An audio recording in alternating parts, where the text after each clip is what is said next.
विद्यार्थी मित्रांनो, आज आपण आपल्या इंग्रजीच्या पुस्तकामधील ऑनेस्टी बिल्ड्स ट्रस्ट या पाठामध्ये दिलेल्या प्रश्नांची उत्तरे शोधूया आणि ती उत्तरे आपण लिहूया.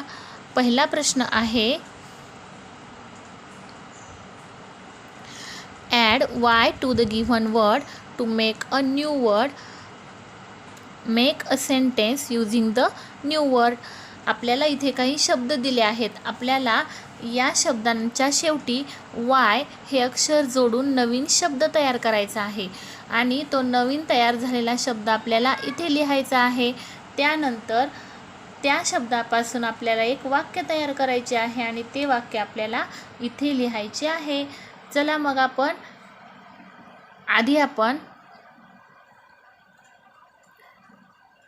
त्या शब्दापासून तयार झालेले वाक्य आपल्याला या जागेमध्ये लिहायचे आहे. आपल्याला त्यांनी एक उदाहरण सोडून दाखवलेलं आहे. त्यांनी शब्द दिलेला आहे ऑनेस्ट.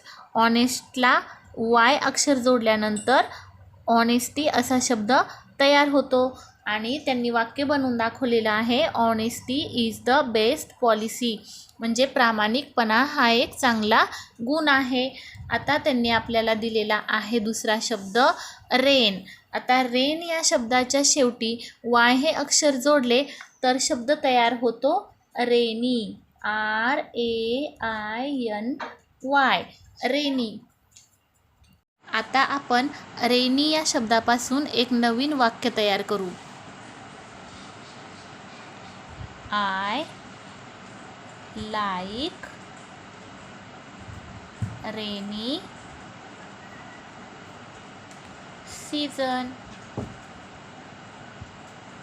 या वाक्याचा अर्थ असा होतो की मला पावसाळा हा ऋतू आवडतो. दुसरा शब्द आहे डर्ट. डर्ट म्हणजे घाण. डर्ट शब्दाला जर आपण वाय अक्षर लावलं तर त्यापासून शब्द तयार होतो डर्टी. डर्टी म्हणजे घाणेरडे.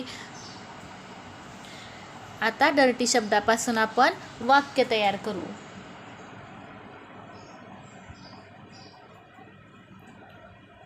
That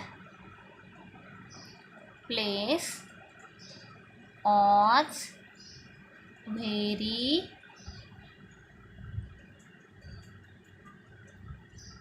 dirty. That place was very dirty म्हणजे ती जागा खूप घाणेरडी होती किंवा ते ठिकाण खूप घाणेरडे होते. तिसरा शब्द आहे क्लाउड. क्लाउड शब्दाला वाय अक्षर जोडल्यानंतर क्लाउडी असा शब्द तयार झाला. आता आपण या शब्दाचा वाक्यात उपयोग करू. या शब्दापासून आपण वाक्य तयार करू. It is cloudy today.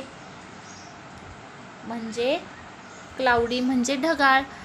It is cloudy today म्हणजे आज ढगाळ वातावरण आहे. चौथा शब्द आहे हेल्थ. हेल्थ शब्दाच्या नंतर वाय अक्षर जोडलं तर शब्द तयार झाला हेल्दी. आता हेल्दी म्हणजे आरोग्यदायी. हेल्दी शब्दाचा उपयोग करून आपण वाक्य तयार करू.